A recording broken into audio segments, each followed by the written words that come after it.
Selamünaleyküm. Herkesin günü hayrola. Dikişe Daire hoş geldiniz. Kanalımıza abone olup videolarımızı beğenerek bize destekte bulunabilirsiniz. Zil işaretini tıklarsanız daha sonraki videolarımızdan da haberdar olabilirsiniz. Aynı isimle bizi Instagram'dan da takip edebilirsiniz. Oradan da isteklerinizi ulaştırabilirsiniz. Elimizden geldiği kadar yapmaya çalışıyoruz. Bugünkü çalışmamız kaneviçe monta etmesi. Yastığımıza başka bir kumaştan olan kaneviçemizi nasıl yerleştirebiliriz, nasıl işleyebiliriz onu göstermeye çalışacağım inşallah. Şöyle bir yastığım var benim. Yastık kumaşı yapacağım. Kaneviçelerim şöyle. Elinizde daha da güzeli olabilir. Elinizde ne varsa onu değerlendirebilirsiniz. Ben burada nasıl yapılır onu göstermeye çalışacağım. Kaneviçe geçirmenin çok farklı şekilleri var. Ben burada desenimi ayıracağım. Yastığın her iki tarafına, yani iki taraflı yapacağım. Şöyle desenimi ayırıyorum. Elimde iki tane desen olmuş oldu. Yastık kumaşımın ölçüsünü vermek istiyorum. Kumaşım boy olarak 1.70, her zamanki gibi kapaklı yastık için 1.70 santim boy olarak alıyoruz. En olarak da 52 santim olarak alıyoruz.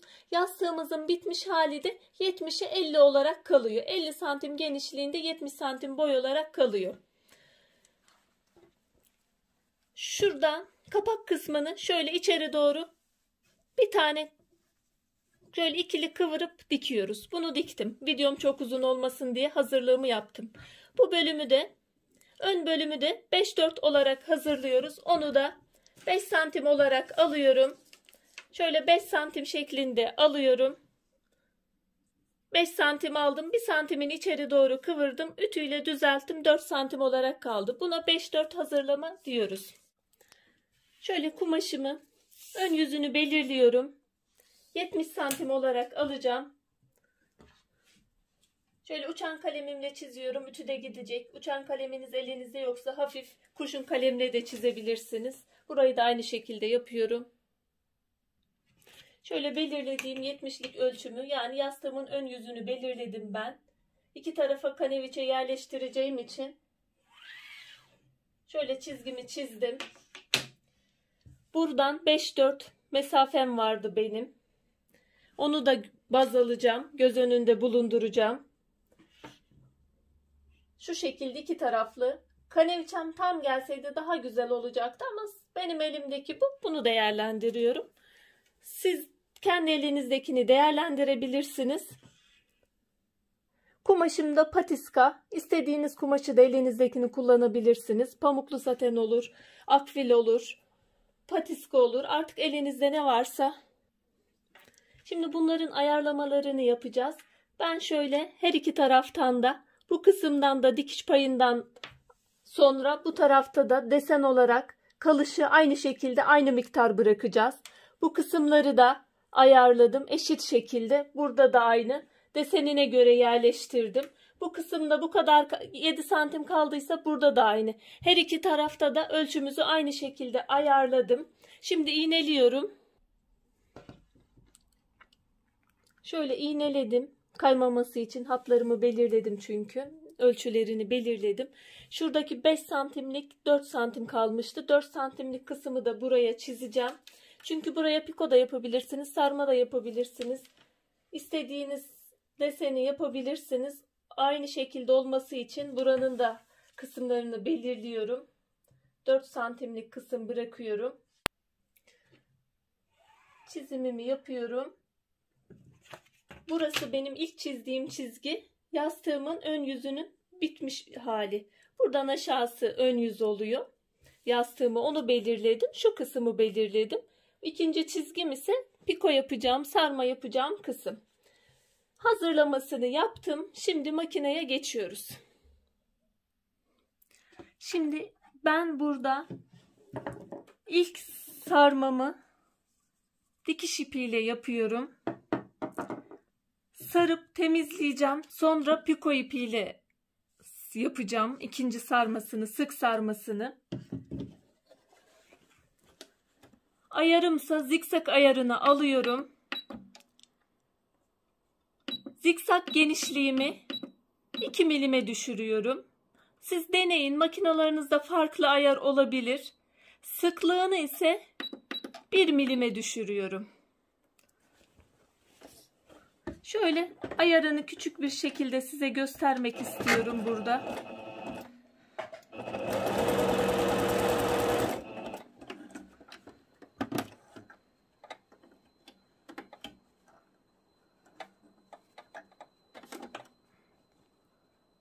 Şu şekilde.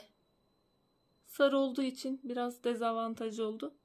Burada daha iyi gözükecektir. Burada da çok farklı şekillerde geçiriliyor diyorum. Ben girebildiğim kadar desenime yaklaşacağım. Mesela komple düz bir şekilde de geçirilebilir. Sizin kolayınıza nasıl geliyorsa ben desenimi neredeyse buraya işlemek istiyorum. Girebildiğim kadar sıfırdan yapacağım. Tek sarma şeklinde de yapan olabilir. Ama ben yıllardır bu şekilde yapıyorum. Hiçbir atma olmuyor. O yüzden el yardımıyla desenime doğru gidiyorum.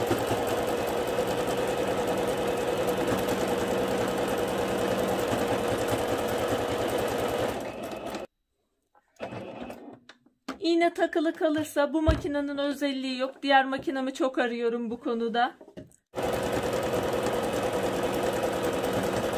Böylece dönüyorum.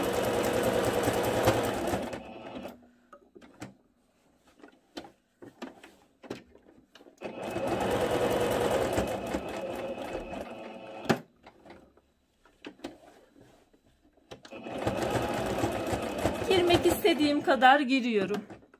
İçeri doğru desenimi. Eğer zaten beyaz kumaşın üzerine beyazı geçirecekseniz bu kadar ince detay orada çok belli olmayacaktır. Renkli kumaş olduğu için ne kadar sıfırlarsam o kadar iyi olacaktır. Bütün ilk sarmamı bu şekilde yapıyorum. Şöyle ilk sarmamızı, zor işimizi bitirdik aslında. Şöyle arkadan da verdiğimiz desen şeklini alıyor. Bunun için, kesmek için şöyle nakış makasına ihtiyacımız var. Bu makaslarla işimiz hallolmaz. Çünkü şuranın şöyle şu şekilde rahat bir şekilde girebilmesi için desenin içine doğru nakış makasına ihtiyacımız var. Kısacası. Şimdi ben fazlalıklarımı şöyle gösteriyorum. Kesiyorum.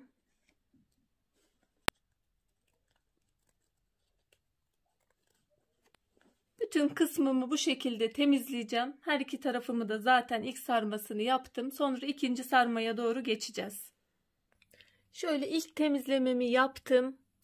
Desenlerimin biri o tarafa baktırdım, birini bu tarafa baktırdım. İstediğiniz şekilde yapabilirsiniz. Kendimce işleri seviyorum ben. Şimdi sık sarmayla ikinci sarmasını saracağım. Şöyle ikinci sarma ayarını da zikzak genişliğimi 2,5 milime aldım. Sıklığını ise 0,5 milim olarak belirledim. Zaten ikinci sarmam çok kolay. Şöyle kenarlarından aynı şekilde gidiyorum.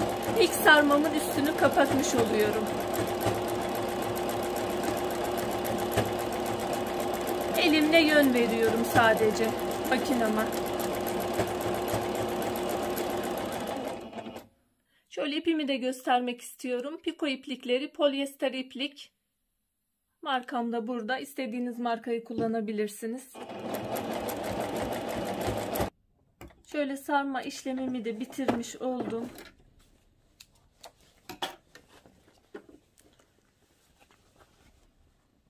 Şöyle gösteriyorum.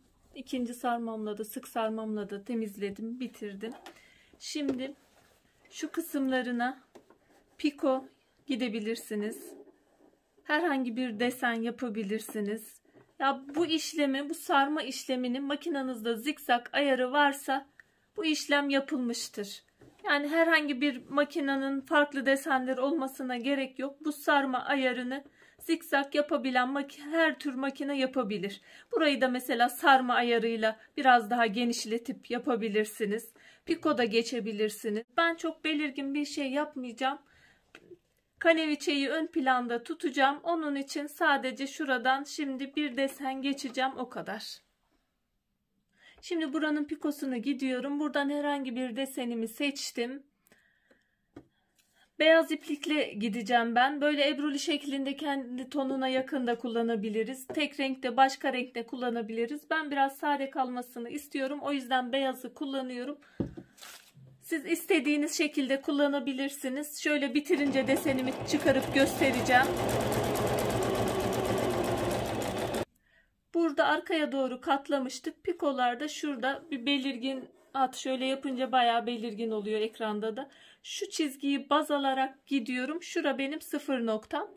Burada pikonu sıfırlıyorum. O şekilde el yardımıyla devam ediyorum. Şöyle bu tarafımı bitirdim. Şu şekilde. Beyazla gittim. Şimdi diğer tarafını gideceğim. Burada da ben iki taraflı yapıyordum. Bu kısımda ise buradan çizgimi belirlemiştim. Şuradaki piko yapacağım kısmı birinci çizgi olarak hemen desenin alt kısmı olarak belirledim. Burada katlı olduğu için arkaya doğru 2-3 kat olduğu için kumaşımız, burada kağıt kullanmadım. Burada şöyle kağıtlar kullanacağım altına. İnce kumaşta piko güzel olmayacaktır. Burada aşağı doğru baktırmıştım pikomu. Burada da şimdi bu tarafa baktıracağım. Birbirine bakmış olacaklar. Deseni de keza aynı şekilde yerleştirdim. Şimdi makinamda zaten farklı var. Olmasa da yastığı çevireceğiz zaten. Hiç sorun değil.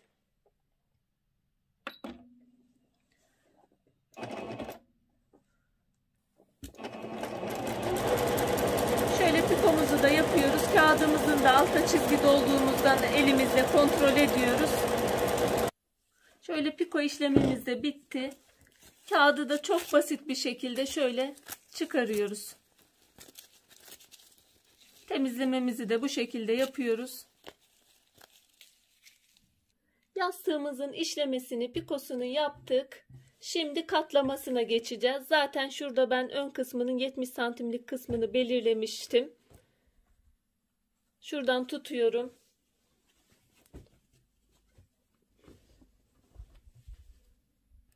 Ben ölçümü belirlemiştim ama siz şöyle 2 kat yapıyorsunuz. Şu kısmı 70 olarak alıyorsunuz. Şöyle gösteriyorum, ekranda görünmedi. Şu kısmı 70 olarak alıyoruz. Yani her iki tarafı da 70'e ayarlıyoruz. Şu kısım 70 olarak belirliyoruz. Sonra kapak kısmını üzerine doğru yerleştiriyoruz. İğneliyorum. Şöyle her iki kısmı dikiyoruz. Overlocklarını gidiyoruz. Yastığımız bitmiş olacak. Şöyle başlıyorum dikişime. Şu kapak kısmını önceden dikmiştim. Zaten belirtmiştim. Eğer dikmediyseniz bu işlemi yapmadan önce şöyle 2 kat kıvırıp küçük bir dikiş yapıyoruz.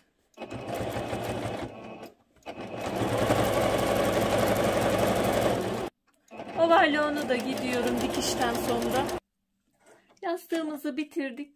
Şimdi ütüleyeceğim. Son halini göstereceğim.